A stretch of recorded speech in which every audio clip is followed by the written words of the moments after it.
Welcome to Winephabet Street, Season 2, Episode 20. T is for Tavel. Tavel is a region in France. All they do there is produce rosé. And in this episode, Lori and I sat down with Val Caruso and got all the scoop on Tavel wine. I hope you enjoy it. Welcome to Uncork Your Mind, where we take the intimidation out of wine with your host, Debbie Giaquindo, the Hudson Valley wine goddess.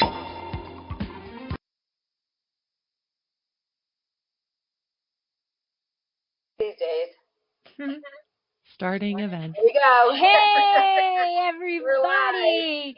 We are live. Welcome to Winephabet Street. We are so excited to be here today for the letter T. It is so hard to believe that we are in Season 2 up to the letter T already.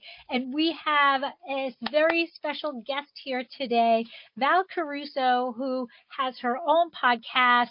And I listened to the podcast, and when I heard her talk about Tavel, her enthusiasm, her love for this wine region just came through. So when Debbie and I decided we were going to do T is for Tavel, I reached out to her, and she graciously accepted. So welcome, Val. Thank you. It's so good to be here with you ladies. You guys have such a good time, I can tell.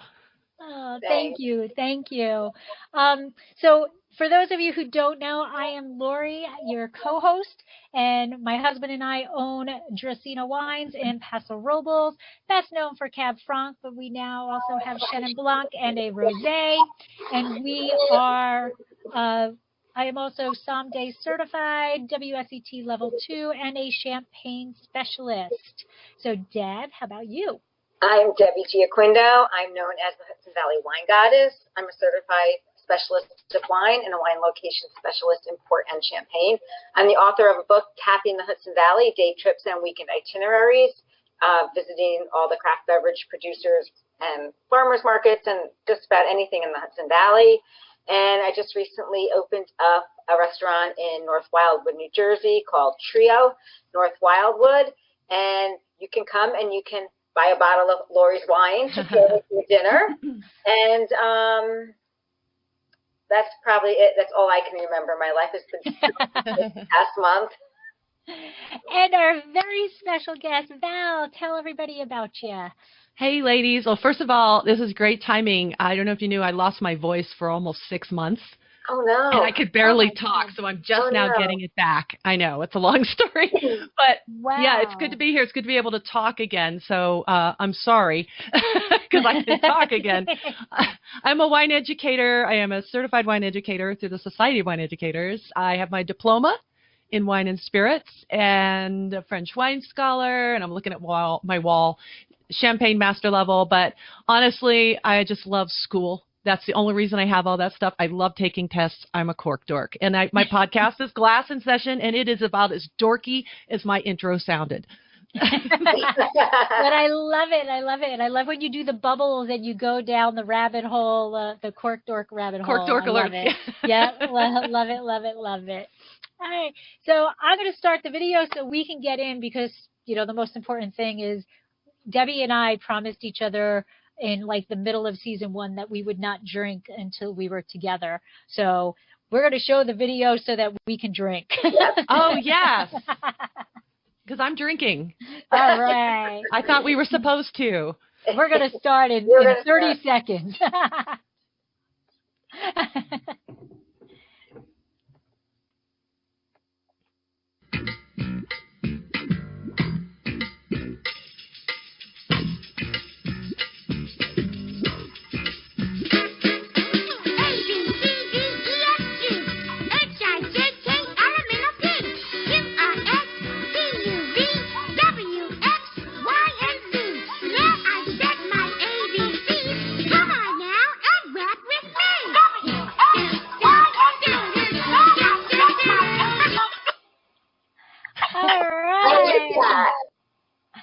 I like that. That's cute. Under 30 seconds, 29.5. There you go. Well, welcome. This day, Winephabet Street, we are T for Tavel. So Debbie and I are drinking Chateau D'Aqueria. And I'm hoping I'm saying that correctly. D'Aqueria. I'd go with that. You know, I can't pronounce things anyway. Right. I Googled it. That's what somebody on YouTube. That's what somebody from Co-Brand. So we would like to also thank Co-Brand for sending us this sample. It was a Co-Brand video, so I'm hoping that he was saying it right. So here we go. How? No, I don't know. I don't know. But what I noticed is every time I see it, it is a very dark color. It is very different than our, California rosés who, we're all about the pale salmon color. Mm-hmm. So is this the typical color of Tavel? It can come in a range of colors, but it's known for being dark like that because of the way they make it with the Saignée method. So they kind of they use a little bit more skin contact. So instead of like just that free run juice that you might have with the Provence wines, how they're really pale, there's hardly any skin contact at all. But here they kind of let it get all happy, for 36 hours, You don't have that in Provence, do you? No. So yeah, we're talking days of skin contact here. So they let it get all happy before they press it off. And of course, it's mostly Grenache, which has some nice color and structures, kind of like the house, Right. So the thing I like about these rosés is because they're kind of in your face, most of them. And when I talk about a style, I realize every producer has their own thing. So one producer down the street, like I have the Chateau D'Aqueria. I don't know if that's how I didn't forvo it beforehand, but this guy bought this place from his cousin at Domaine de la Mourvedre down the road in 1994. Now I believe this winemaker has since passed on, but they were cousins. And you can see how much lighter this is. This is actually Côte d'Aron, but they do a Tavel also. They do a nice Tavel that's like this color. But they kind of have the same wine-making philosophy there, and it's got a lot of structure to it. It's not a sissy wine. And I don't mean to say other rosés are sissy, but you want a barbecue pork sandwich, I'm going for something like this. Something a little dark, a little more tannin, a little more body than, but it's so quaffable that it doesn't even need food. That's the thing. It is a big rosé. Do they all have to age for like 36 months in the bottle? No. I'm sorry, 36 hours. Do they all have to soak up to? Yeah, it's just how normally they just kind of lightly press. Right. This they kind of like it's like a bleeding is what Saignée means, the Saignée method. So yeah, it's just a little bit more skin contact for a longer amount of time. So you have time to transfer those tannins and those compounds that give that wine. It's the rosé that behaves like a red. It's very similar to like a Cerasuolo d'Abruzzo. If you've had those from Italy, that's my thing. But those are made with the Montepulciano d'Abruzzo grapes, and same thing. Lots of like dark red cherry colors. And some people don't even want to call it a rosé, but it's a rosé. This is a rosé. Rosé can come in a wide variety of shades and hues, colors and styles. So it's really kind of not fair to generalize them all as big, because there's probably a Tavel producer out there going, yeah, mine's a little bit more elegant. Maybe my soils are more sandy and I have a little more elegance in my wine. So we don't, and I don't know all the producers that well to even begin comparing like to Chateau D'Aqueria, whichever one that you have. I've had that producer, but I wouldn't know it in a blind tasting, to be honest. Right, okay. But I've loved it. I know I drank the whole bottle. So are there any actual regulations to be Tavel other than having to be produced there? Yes. And what's really funny is I pulled up on my show, I pulled up what they call the cahier de charge. And what that is, every French wine, and this is great for podcasters, anyone doing a presentation or wanting to learn, you pull up what they call the cahier de charge. It's spelled CAHIERDES, You pull that up, and it gives you all the regulations on what makes Tavel the Tavel. It's a Southern Rhone Cru. And so it only produces rosé wine. So that's one of the first rules in there. They don't make sparkling. They don't make dessert. If to be Tavel, it has to be rosé, and it has to come from a certain region in I'm thinking of the Departement de Garde, I think is it. And I thought I saw production facilities in the Vaucluse, but I'm not sure. So it's just a bunch of communes where they tell you where you can make the wine. They tell you the grapes you can use. So there are 9, well, they say 9, but it's more like 15 because they got the different colors of the grapes. So when I talk about Grenache, has to be 30 to 60% Grenache, we're talking Grenaches plural. So it says Grenache Noir, Grenache Blanc, Grenache Gris, so the different colors of the Grenaches. But that's mostly what makes up a Tavel wine. And it tells you how the vines have to be pruned. Wow. It tells you at what age they can be, the older vines, like this estate has vines going back to 1925. Chances are they're probably going to be Goblet style. You've seen a little low to the ground so the wind doesn't mess them up, Right. So, but they have lower yields. They tell you the yields. They tell you the amount of juice. They tell you what can be in the bottle or what the bottle size can be. Like they say, I wrote a couple things down from my podcast, and it's so funny. They tell you what is forbidden. Oh. So let me tell you. And this is really what's forbidden? Forbidden is, I'm going to tell you in a minute. Forbidden fruit. Yeah. The forbidden is, I know there was like rubber mulch. And I can't remember what the French word for rubber mulch is, but that is forbidden.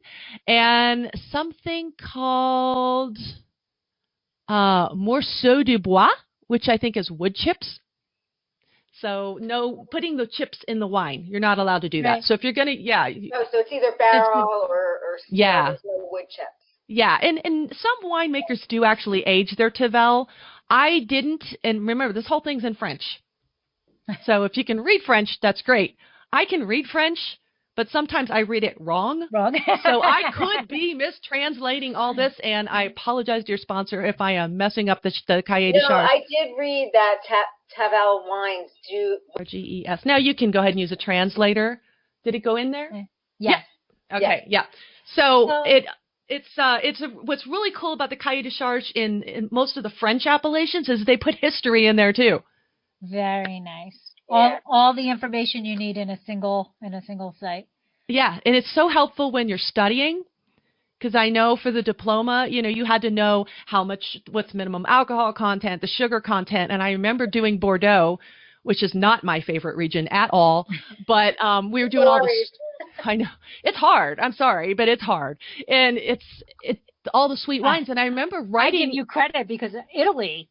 I know you love Italy, and that blows my mind. I can't there's just so many different rules, so many different. Yeah, you could live there for a while, and it gets easier. Okay, so, yeah, that's okay. I'll tell my husband. Okay, but it helps. You've got to know those rules, and that's kind of the basis for learning about any wine. You pull up in Italy, it's a.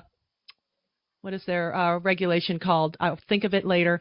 But yeah, you pull up those regulations, and it tells you exactly, when it was formed as an appellation, all the things you need to know about that wine. Pour a glass, pull it up, run it through a translator, and read it. And it's if you're a cork dork, it's fascinating read. Really?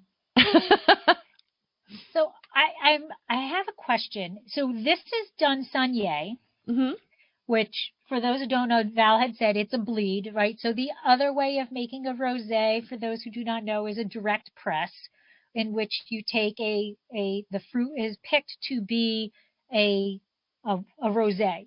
So it gets picked earlier to have the higher acid level, and then you bleed it off. And that's typically how, that's how you can get the lighter colors and things like that. And here in the United States, when you see a dark color like this, it's not 100% true, but that's usually a sign it is a Saignée. And here, a Saignée, you're getting 2 wines for one, 2 birds with one, feather or whatever.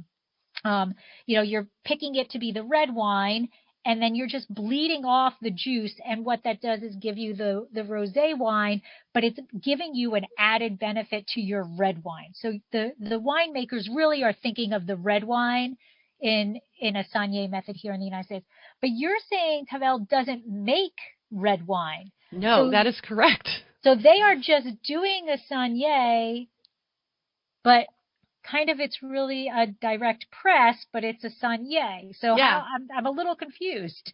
Well, it's more of a, normally, like I said, a Saunier wine is a byproduct of the red, just like in Abruzzo. The Terroirs swallow is a byproduct of Montepulciano d'Abruzzo appellation. But I'm wondering, because I've always thought about this too, and I haven't been there, if all they're making is rosé, what are they doing with all that red juice? I think they probably have they sell it. Because remember, these guys down the road, and even these guys here, the Chateau D'Aqueria that I'm drinking, and Domaine de la Mourvedre, they're in, I believe they do a Larac. This is actually a Côte de Rhone, but they do make a Tavel. I'm wondering if you can pull grapes in from other regions and just to make it a Vin de France or something like that. So they I would guess they'd sell it. They do a lot of that in California. And then the crazier thing is, Laura, you're a winemaker. You know this. In America, we can blend our red and white grapes to make a rosé. Right. Mm-hmm. In France, you're not supposed to do that. Well, champagne, except for champagne. Champagne's different. Champagne's different, yes. But hold on. In this particular wine that we have, hold on, I got to find it. You have white grapes. Yes, it's got Picpoul in it. Yes, and so there is a Picpoul Gris as well as the Picpoul Blanc, but they get around this by it's almost like they do in the Côte de Rhone where they co-ferment the Viognier. They're doing a with the Syrah. Right. Before fermentation, that's how they get around it. They can put the white grapes in with the red grapes, and so if they do that before fermentation, they can get away with it. Right. And that's how they get around it. Because I actually talked about, I'm like, well, that makes no sense. There are white Grenache in here, and gray, and Clairette rose, and all that. So that's how they get around that. So they're either co-fermenting or doing a field blend. Right. They're picking all at the same time, but they are picking it to be at a higher Brix level and a lower acid level. They're usually pretty ripe because look at where they are. Yeah. They're in the Southern Rhone. So like in the Northern Rhone where you got, cooler climate, more granite soils, you're down here, you're close to, you're the very, very Southern Rhone Cru. I mean, Tavel's like the last one, where there might be one below it, but it's like right there at the bottom. So then you get into Languedoc-Roussillon, which is sunny, hot, and dry, and then you get into Provence. So you're kind of right down there at that intersection almost. And you've got that hot summers, so the grapes do get really, really ripe. And so you've got all those hot, warm climate grapes developing all those tannins and that phenolic goodness. And then you've got that Mediterranean influence as well, which kind of allows them to have, kind of almost they still have a diurnal swing, but they have that warmer, warm summer or warm spring, hot summer, warmer falls, even though when I was in that area in November, all it did was freaking rain, but it wasn't freezing. So so they do have a warmer climate that allows them to fully ripen their grapes. And do you know, like what their soil is? Do you? They do. They have several kinds. And the interesting thing I think it's always fun to study Northern Rhone versus Southern Rhone. Because Northern Rhone, mostly straight up Syrah, very few blends, or Viognier, whatever you got. And then Southern Rhone, blend, all blends. And then you've got the soil differences. You got the climate differences. You got the topology differences. So you're dealing with more granite soils up in the Northern Rhone. And then you drop down in the Southern Rhone and you've got the alluvial soils. Okay. You've got the, what do they call it? Galets? I guess it's called galets. They're like big round river rocks. Right. Yeah. So they had it. Once upon a time, there was a glacier way back. I can't remember the period, if it was, of course, before dinosaurs. But the glacier carved through the Rhone Valley, and it kind of tumbled those stones around and polished them and made them all rocky. That's kind of the alluvial area there. And now this glacier apparently lives somewhere in Switzerland, and those meltwaters also feed into the Rhone. So it's kind of doing double duty there, form the soil on these rocky plains, and then you've got these galets, which are the remnants of the last ice age, which whenever that was. So that was kind of cool. So you got these, and what they do is they hold on to the heat, just like in Chateauneuf-du-Pape. You got those big cailloux, they big, and they hold on to that heat and allow those vines to stay warm if a drop in temperature, during that diurnal swing. You've also got some sandy soils. I actually wrote them down because I know I'm trying to keep from like sucking all the oxygen out of this podcast here. So you got some sandy marl and some limestone. So some websites will say 4 different kinds of soil. I have like sand for elegance, limestone, marl, which gives you some of the aromaticity. Because if you stick your nose in the glass of Tavel, my nose, it's not even in the glass before the aromas start hitting. Yeah, mine too. Right? So that's your aromaticity that you get. You're getting a lot of that. And, of course, that pre-soak, I'm sure, probably helps with the aromas. Also adds a little age-worthiness. And then, of course, you've got those galets. So sand, limestone, marl, and the alluvial soils in the galets is generally what they have. And each website will magically make their soil the most amazing soil and elegant and fabulous and structure. All those things. Absolutely. This one has everyone. Clay hillside soil. Yes. There are some, yeah. Which retains a little bit more water. So, yeah. And probably a little bit more heat, too, with the clay. Do you think? I think clay soils generally tend to they can absorb heat. But I've heard them before talked about as cool. Okay. So, yeah, I'm not too sure. Think of a mud bath. Yeah. How feeling of the mud bath. And I could not tell you which program it was where we had to know the difference between warm or cool soils. And I remember that was one of the ones that came up as cool. In my memory, again, I could be misremembering. I'm old, so. I think between the three of us. My mother always says CRS. Can't remember shit. Oh, we can swear. Good. Okay. Oh, yeah. Oh, yeah. So, what for somebody who has not had a Tavel, how do you describe this wine to somebody? What can they expect? What aromas would they typically get? Okay. So what I did at my wine purveyor, Dirk, up in Monument, he was having a big rosé fundraiser. And we had all of these tables, and all my friends were there magically because they were supporting the same, event, and it was fun to run into them. And so I was like, from across the room, you can see that's a Tavel over there. What's a Tavel, Val? It's the rosé that behaves like a red.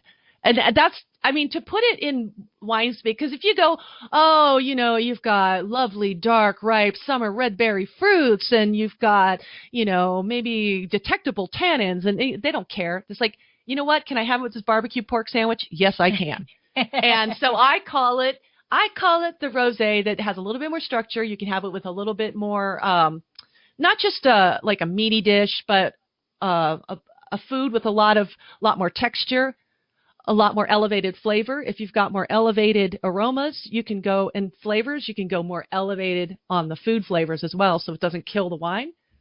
So where a nice little baby powder scented, pink, dainty, love them, but rosé, but you may not want to go there with like a BLT or something. Right. Where I want that salt, and I've got this red fruit. So ripe red fruits are the first thing I always think of. And I think of like red raspberries. I think of red plums. And then sometimes you can get things like almonds. Sometimes you can get cedar, because they've got all that garrigue down there, that brush scrub, got all that lavender. And sometimes in the wines in the south of France, I didn't know that smell until I wandered around Cap d'Agde, for like 3 weeks in a French wine program. And I would wander down to the beach, and I was like, what is that smell? This must be the garrigue that old Mr. Parker was talking about, that all the wine writers talked about, but I didn't know what it was. And it's a scrub, kind of like in South Africa, you've got the, can't remember what they called it. It's a scrub down there, but it's got a very unique scent to it. And it's the same thing with garrigues. You might get that. It's like white wines and, or I don't like red wines. This is like the happy medium, and you chill it. Actually, if people are on the fence about rosé, it's an amazing wine. The wine, I'm really digging the wine that we have. What are you guys picking up in yours? I'm curious because we have different wines here. It's bursting with red fruit, like red raspberries. But on the nose, I got a little orange peel on it. Mm-hmm. I agree. I get the red raspberry, like a red plum type. But I don't know if you noticed me kind of perk up when you said almond, because I get almond in it, but I didn't say orange to myself, but when you said it, Debbie, I'm like, oh, I can see that. Yeah. But to me, there's orange blossom. Yeah. There's like a this is going to sound bad, but it's not, like an almond paste. You know how, like, okay, yeah. Like there is that's something that I can't. There is an aroma coming from this that is something from my childhood. When I lived in New Rochelle, like this is what the vision is in my head, and I can't pinpoint it. I don't know if it's I want to say maybe it's something floral, but I can't pinpoint it. Yeah. I'll dream about it tonight. It's not an esoteric wine at all. You know, when I talked about, like, I was talking about the wines of Sauvignon, and I talked about being cerebral, and they got like everything, and you know, you just can't say enough to describe a Sauvignon that's got some age on it. But this is like, it's so straightforward. This wine is just like, hi, nice to meet you. You're my new best friend, and you go with almost everything. And I cannot love this wine more in the summer. And now you had mentioned chilling, so where in terms of, you know, most of our rosés are chilled, okay? In terms of the temperature here, what would you recommend as a proper serving temperature for this? Or I don't think I want it at the same temperature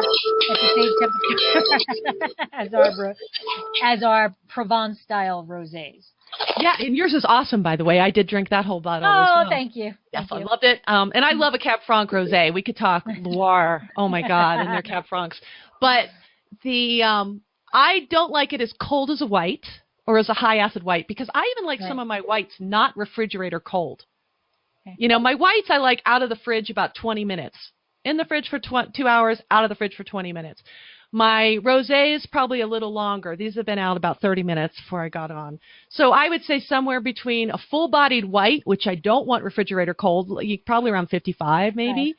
And I would serve this around that. You know, I don't want, but when it's really hot out, I do want it a little colder. But generally, you get more flowers and fruit, and you can start picking out all those other little things if it's a little bit warmer. But it's to taste. I think this is one of the few wines that drink it how you like it, and it's not going to disappoint you. Yeah. I just think that because there is tannin in here. Yes. And for those who don't know, you know, not that I ever, and Debbie knows, I never tell anybody what to drink, right? In fact, that's my motto. I'll never tell anybody what to drink, but I'll always share what's in my glass, right? But the thing that drives me crazy is when people put the ice cube in the red wine, and it's not because they're putting an ice cube in the red wine. Drink it however you want. But it's when that same person says, oh, I don't like how drying it is, so I'm going to put an ice in it. I'm going to put an ice cube in it. And colder temperatures increase the tannin effect on your palate. Yes, so ma'am. That's what drives me crazy is you're contradicting yourself. You know, if you want to drink it with an ice cube, go ahead. But you're saying you don't like the wine because of that drying effect, and you're increasing it by adding the ice cube. Yeah. And this, to me, this has a lot more tannin than you think of when you think rosé. So I definitely, for my palate, would pull it out longer than a typical rosé. Absolutely. You know? So you going to make one like this, Lori? I don't know. Do it Grenache. Do it Cab Franc. Yeah. Well, our first vintage of Chenin Blanc, so we got a few years before we bring something else out. Yeah, but, you know, there are some Loire rosés with Cab Franc that do have this kind of color that are just rocking. So you could pull it off. From day one, I have always wanted to make a white Cab Franc. That'd be cool. That will probably be before my rosé Cab Franc. But then again, those two can go hand in hand because then I can do that would probably be a Saignée, rosé to make that white and a rosé, but that's a few years down the road. Right. How big is the AOC of Tavel? Because it's not very big. It's not. It's about 4 square miles. So if we're looking at hectares, I want to say it's like 900 and something hectares. I actually wrote it down 905 up and down, but it's about 4 square miles of an area. And how much of that? How much rosé under vine? Under vine, I think that is. Oh, that is what's under 905 hectares of vineyards is what they said. Okay.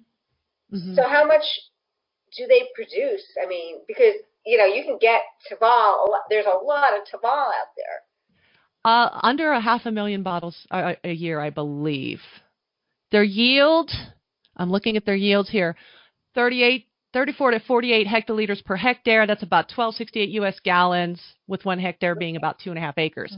So, I think it depends on the grapes as well. But I think when I did my podcast, that was 2 years ago, Lori, I think back then I said that shows you how much you presented how you love Tavel, because I listened to your podcast as it gets released. Oh, so wow. 2 years later, I'm still remembering how enthusiastic you were. I'll be honest, I had to go back and re-listen because I'm like, what the hell did I say? Because I was talking about Memory Palace and how to learn the regions from north to south. Yes. And the Southern Rhone was my basement. So talk about the Northern Rhone being my living room and how we have a Sphinx in the living room and all that weirdness. And the red chair is Cornat. And then the downstairs was the Southern Rhone. Because think about it, when these vineyards were planted way back in like 890 BC or 897, they didn't have Google and they didn't have, did they even have pen and paper? Barely. But they had to remember where everything was. And so I was talking about Memory Palace because I used it to learn the Rhone and Burgundy. And Tavel is this big table in my basement. Lori, if you ever come to Colorado, or Debbie, you'll see it. It's my big gaming table right in the middle of my bar, and they're surrounded by booze bottles and the wine chillers. And and that was how I remembered, the different crus. And there was a chair. Yeah, there's chair was Lirac and the table was Tavel. And I couldn't remember what else I said about it. So I had to go back and listen to it. And I'm like, oh, Lori's a trooper.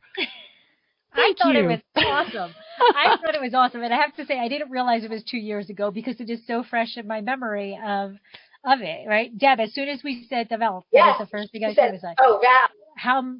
What their tonnage can be and what they can produce. Is there any regulation of, how some AOCs and things, they can't release until the next January? Are there any kind of weird regulations? I'm looking. I didn't see anything about release date. And sometimes when I read these cahiers de charge and they'll say, not to be released before 1 March the next year. Many of them say that, and I might just look over it going, yeah, that's boring.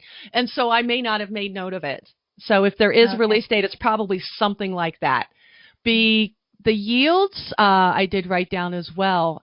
They have, it's vine density. Okay.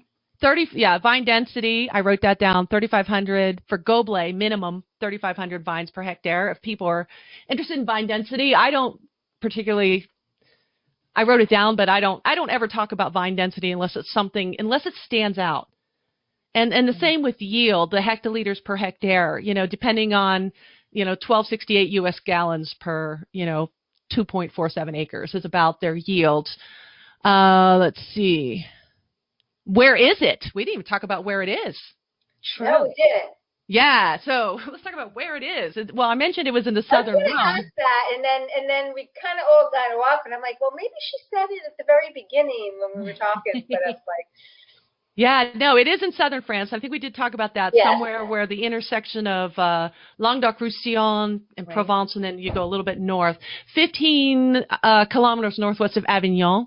So if you've ever been there, across the river from Chateauneuf-du-Pape, we have Lirac and Tavel. They're neighbors. So like I said, both of these producers here, make everything from Tavel to Lirac so they can probably, depending on where the grapes are growing, they make all of that stuff. That's a Côte de Rhone, but it's the same bottle. Let's see. They're on the western slope or the right bank of the Rhone. So Chateauneuf-du-Pape is kind of across and a little bit north. So a little bit further south. Okay. Yeah, Chateauneuf-du-Pape. So here's a very strange question. How wide is the Rhone? I mean, I don't need specific numbers. I don't know. Like, can I swim across the Rhone? I don't know. I'll be honest. I've never seen it. Right? I mean, because, I'm curious. There's so much, when you talk about Tavel, it always pops up right across the Rhone from Chateauneuf-du-Pape. But they do river cruises. I'll find out. The Rhone, biking and stuff. And so it's got to be fairly wide.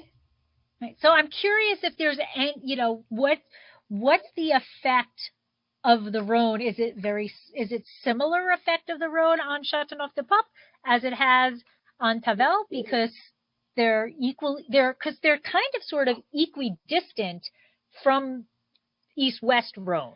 Well, you've got to figure out the aspect, because if you're looking at sun exposure, so probably different, because Chateauneuf-du-Pape's going to have the western exposure, right? If they're sloping down toward the Rhone, we're assuming, if they're sloping, the hillsides are sloping down toward the Rhone. So in this way, if you have sloping down toward the Rhone, which isn't the case with all of them, I believe, then you're not going to have the same effects. I mean, you still have a little bit of water, river effects or lake effects or whatever. But remember, you've got the Mediterranean influence as well. So I don't think I'm looking right here to see if we can know how wide it is. It is 813 kilometers long.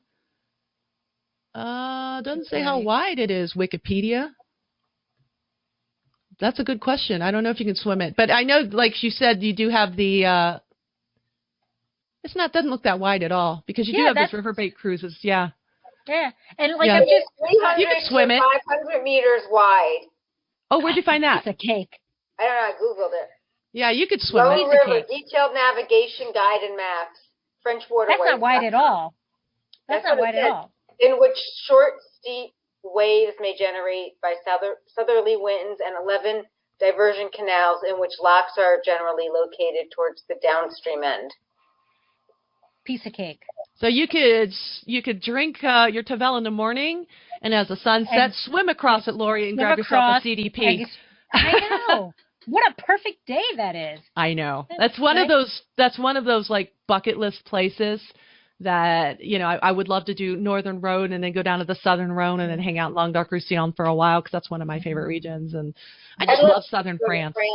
I just love to go to France for a month and just take it. I know. You and me too, Deb.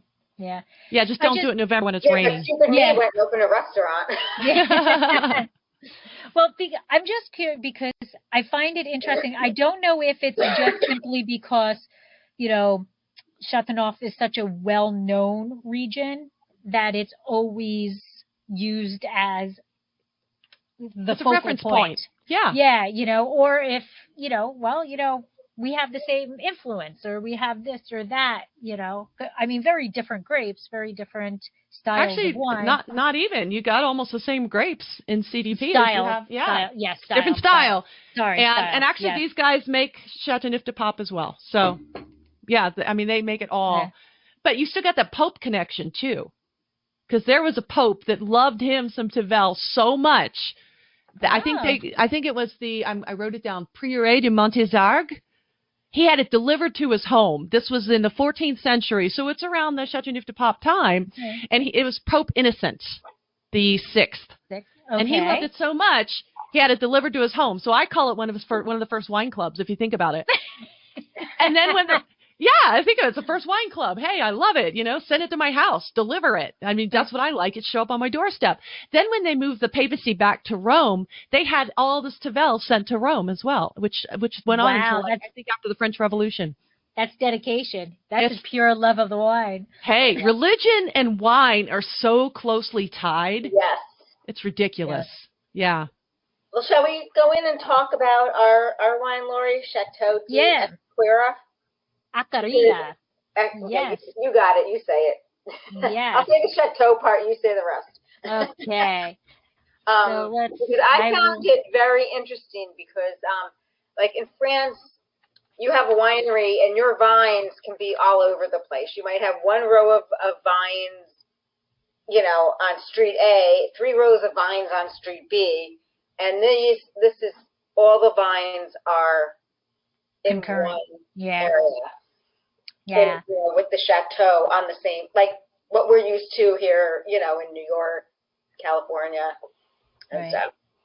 Yeah, so I will go into it. Let's see. Oh, cute. All right, so here we go. All right, so Chateau D'Aqueria is an estate winery in Tavel, and that's what Debbie was talking about. So it is actually 244 acres, of which they keep 161 acres under vine. And Chateau D'Aqueria has been making wines in Tavel since the end of the 16th century. So they are actually one of the oldest wineries in the region. So maybe maybe the Pope was getting it, or no, I guess he would before that. But these were, it started with the monks. I need to go to the next slide. It started with the monks in the Abbey of, and this one I am going to destroy, Villeneuve-les-Avignon. So the monks of Villeneuve-les-Avignon, and they actually transferred a large tract of the land to Count D'Aqueria, which is where the winery's name comes from. And so they planted vines, and these vines have been established for over 400 years. Right? What? Incredible. So Chateau D'Aqueria is actually the largest estate in Tavel. And as Debbie said, it's the one of very, very few who actually have contiguous vineyards, as opposed to having a vineyard, around the region. They produce, and this blows my mind, all of their vineyards, so the 161 vines are actually all sustainably farmed. They have this elaborate weather station in the center of the vineyard to regulate the water intake of the vines so that they only water when absolutely necessary. And in 2014, they were crowned with the high environmental value certification, or Haute Valeur Environnementale. And this certification attests to the compliance throughout the estate that they are environmentally focused, and there are significant thresholds that they must maintain, including biodiversity, pesticide products, fertilization management, and water resources that they must prove that they are doing. And only farms that have reached the third and maximum level are able to display this logo, and they are one of very few who are able to do so. Count Louis Joseph D'Aqueria built a residence at the beginning of the 1600s, and over the years this has changed hands, over to different owners. But in 1920, I'm going to say Jean. It is Jean, but I'm probably saying John. Yeah. John Olivet purchased it in 1920. And he did replant some of the vines, just those surrounding the 18th century chateau. And today, Chateau D'Aqueria is owned, or now run, by his son-in-law, by Jean Ovalier's son-in-law, Paul Debez, and his son, Vincent and Bruno. And that is Bruno and Vincent in the picture. Okay, so Vincent is the actual winemaker, and Bruno is in charge of sales and marketing. And together they have updated the facilities so that there is the highest technology to the winemaking, yet still focused in on the old style. And then this is what Val was talking about. Oh gosh, yes, love that. Rocks, right? Yeah. Okay. So the grapes are actually hand-picked, and I don't know, Val, is that a requirement in Tavel, or is this something that Chateau D'Aqueria does? It is for the Goblet vines, because as you can imagine, you can't machine pick those. True. But yeah. True. Okay. So they are hand-picked. All 161 acres are hand-picked, and they are the sandy slopes of Tavel. The mesoclimate is perfect for Grenache. So that is Chateau D'Aqueria. So thank you very much for sponsoring, and thank you to Co-Brand to allowing us to try this beautiful wine. And this wine retails for $21.99. Great price too, and you can remember that label because of the diagonal print on the label. That's how I remember that bottle. I can't pronounce it. Miss N. Mise en bouteille. Yeah. Chateau. Made and bottled at the Chateau. At the Chateau. Yeah. So, Very cool. What is the average price of a Tavel? What can somebody expect if they walk into a store to pay for a bottle? Average. I've got one here. It's about 14 or 15. Okay. I think this one, and I think the Domaine de la Mourvedre was almost twice that. So I think you can pay anywhere from 15 to 30 something. Depends on the producer and depends on where you get it. So yeah, this one was about 15, I believe. Yeah. So besides the pork, what other foods? What was that? Foods would you suggest pairing with a Tavel rosé? Oh my gosh, Annie's cheddar bunnies. That's like my favorite wine snack. I know. Annie's cheddar bunnies, the little white cracker squares, the white cheddar squares. Oh my God, I haven't had those in like forever. Yeah. All right, so I've never had them at all and don't know what they are. So. Well, little cheesy crackers. Ours aren't Annie's. Are they the ones that come in the square things? Do you take them to school for lunch? Yes. No, not the ones with the peanut butter in them. No, cheese in it. Okay, yeah. These are just made with cheese. They're just little they look like Cheez-Its.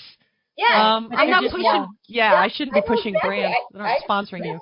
Also Trader Joe's potato chips around Thanksgiving time. They have the sage Thanksgiving stuffer. Oh my God, sage! Anything with sage would be incredible with this. Yes, absolutely.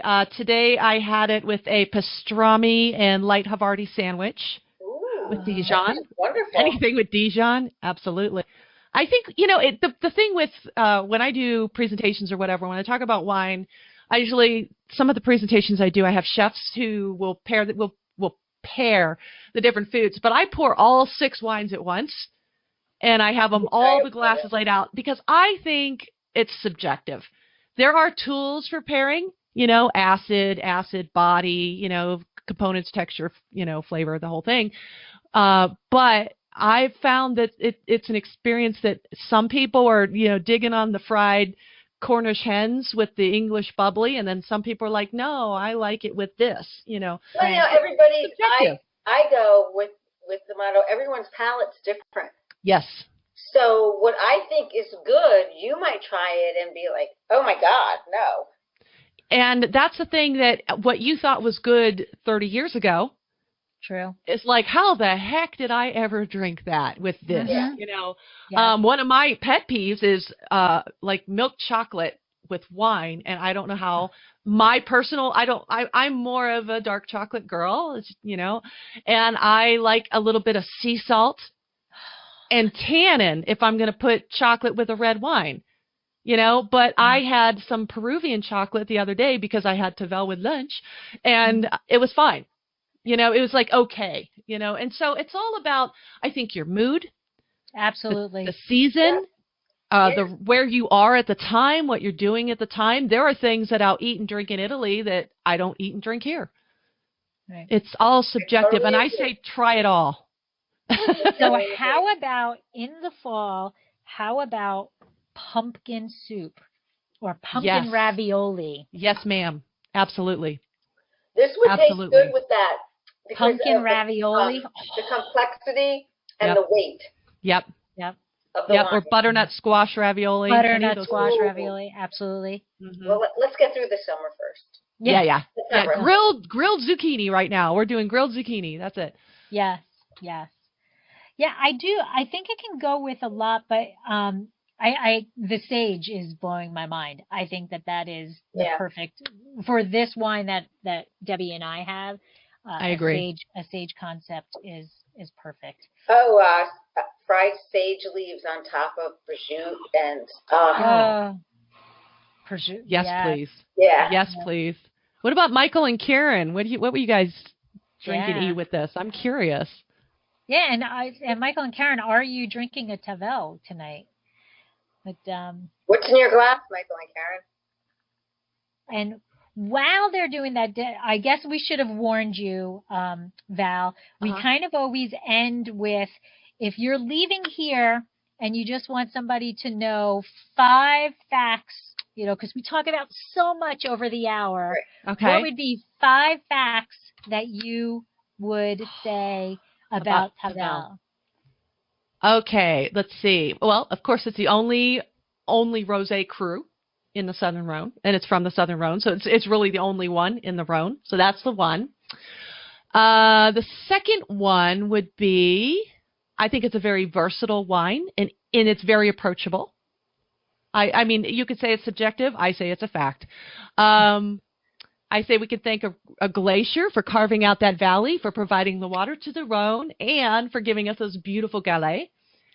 And the fourth fact, I would say it is all the colors of the grapes: the noir, the rose, the gris, the blanc, the main grapes, and then of course the accessory grapes. So I would say it could have. This one has 5 grapes in it, And the last one, I wrote down a quote from Christophe Tasson, and I did end my other podcast with it. I interviewed this guy, and he is fascinating. He's what they call a meilleur ouvrier de France laureate. It's like the best sommelier in France. Okay. Yeah. There's a woman who got it too, who's just Pascal. She's fantastic. She won it 2 years ago. And here's what he says. He was brought up in the Rhone wine and restaurant industry, and I interviewed him like outside of a kitchen in a San Francisco restaurant, and we got the dishes and the noise, and he was loving it. He goes, "No, this is home for me. I'm on my way to work, and we're gonna, go with a French accent." And here's what he says for the fifth fact about Tavel. Gorgeous Tavel dresses in 1,000 shades of pink to seduce and captivate the senses. Luminous like no other wine, it inspires the chef, the eater, and the eaten. Wow! And did he just whip that out, or was that? He's a Rhone ambassador as well, so he wrote it somewhere, and so they have a Inter-Rhone has a course you can go through and do the Rhone ambassador thing, and that is a fascinating course if you have time to do it. It is intense, but I did it, and it was a lot of fun. And he is a Rhone ambassador as well, and he said that, and I just thought that pretty much sums it up. It inspires the chef, the eater, and the eaten.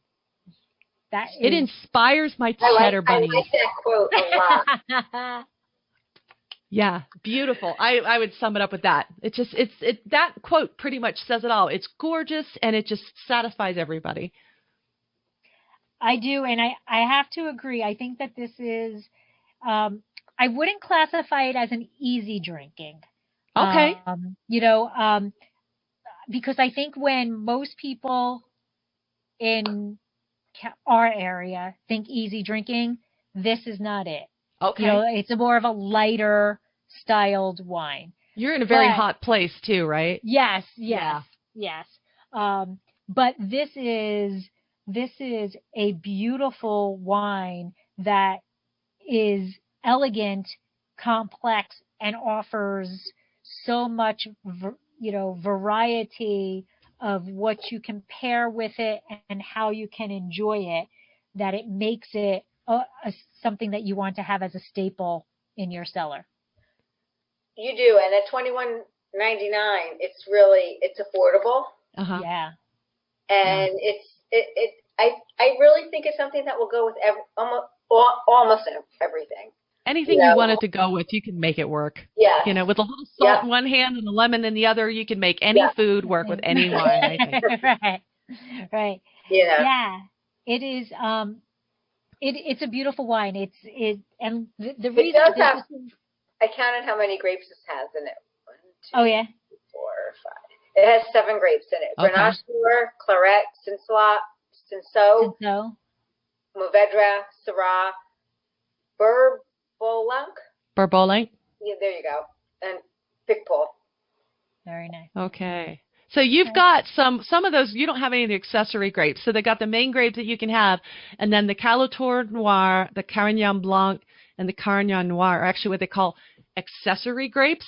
I call them accessories to the wine crime, and they can't have any more than 10% of the vineyard. So I'm always looking for a wine that has one of the accessory grapes. This one actually, this one does, Carignan, 10%. Carignan? So. Oh, I love Carignan. Yeah, it's accessory grape to the crime and this here. One it's 45% Grenache Noir. Yeah, 30 and 60% is your Grenache's by law. Oh, okay. Mm-hmm. Okay. So they have to have that. And then it's 10% of the total of accessory grapes, or 10% of each of the accessories? No more than... Yeah, so the Clairette's 20%. 30, I think. No more than 30% of each grape or something like that. But 10% is the vineyard. No more than 10% of vineyard plantings can be the accessory grapes. Oh, wow. Yeah. Wow. No single primary variety may exceed 60% of vineyard plantings either. Oh, wow. It's crazy. Wow. I mean, somebody's going to come into your vineyard and go, oh, I don't know, you got 61%. 62%, right? Yeah. So this is 20% Clairette, 15% Cinsault, 8% Mourvedre, 6 Syrah, 4 Bourbon. Come on, Val, help me out here. The white grape. Yeah, Bourboulenc, and 2% Picpoul. And it was aged for 3 years. Nice. Yeah, that's probably going to have a little bit more. We're drinking this upon release because it's 2021. Okay, so yours actually has a little more age on it, which has probably going to have a little more leaching from the wood, the tannins, a little bit more structure. And this one, my 2018, I bought it in probably 2018 or 2019. Well, I didn't buy it in 2018 because it wasn't made yet. So I probably bought it in 2019 or 2020. So yours is actually more aged, where mine's a little bit more, loose, if that's the right word. Wow.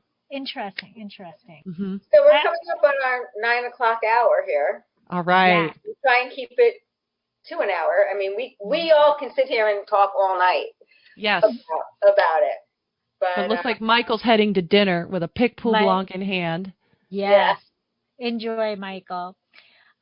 Yes. So next month we are talking Uni Blanc. Uh-oh. And we have a special guest and a sponsor, Hein Cognac. This is huge. Yeah. This is really huge. Okay. So we will be talking about cognac. We're talking vintage cognac versus non-vintage cognac, and we will be talking with the head winemaker. I don't know if they're actually called that. I think he's got a special name, cognac maker. Yeah, distiller. For Hein, and so we are excited about that. But Deb, the date. The date? Oh my gosh! I always count on Deb for the date. The third. It is July 19th. July 19th. July 19th. And it's going to be at 1 p.m. Eastern Time, 10 a.m. Pacific Time, and fill in the blanks if you live somewhere else in the country. Yes. So I will be sipping on cognac at 10 in the morning. Yes, ma'am. And I will be happy to do so. And I'll be sipping on it before I go into work to run the restaurant. You'll need it. Yeah. Oh, let me tell you, that'll be the heat of the summer. Oh, wait, it's the 19th? 19th, yes. Okay. I might have it. We'll talk. Yeah. So, Okay.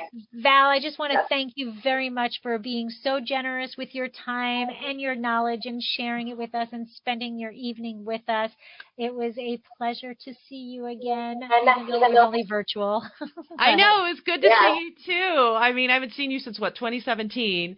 Yeah, something like the Wine that. Bloggers Conference. Yeah. But it was, thank you for having me. This is so much fun. I just felt like, wow, this is three gals talking wine. That's right. That's a good time. Thank you so much. It is. Yes. You guys did a great job. Thank you. And Val, if you just want to tell everybody one last time how they can find you on social media and talk about your podcast again. Oh, sure. Yes, I'm Vino with Val on Instagram and Facebook. I'm not on Facebook very much. I am Wine Gal Unboxed on Twitter, and the podcast is called Glass, as in wine glass, Glass in Session, and it's everywhere you get your podcasts. And you can get a hold of me at val@glassinsession.com. And I highly recommend it. I listen to it. Yeah. So thank you, everybody. Thank you for joining. And thank you, Val, for being our special guest. And I hope to talk to you again soon. I hope so. Thank Take you. care, ladies. Bye-bye. Bye. Bye.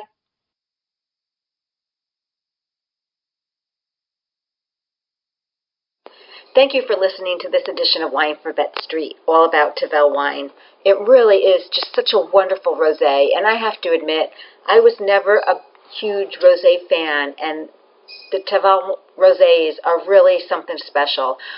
They do pair well with lots of food, and I hope you can pick one up if you see it. So I'm Debbie Giaquindo. Thank you so much for listening. You can find me online at HudsonValleyWineGoddess.com, Hudson Valley Wine Goddess on Facebook, HV Wine Goddess on Instagram and Twitter. And please leave a comment on the podcast and let me know how you liked it. And I can always be reached at email, Debbie@HudsonValleyWineGoddess.com. Thanks so much. Have a great day. Bye-bye.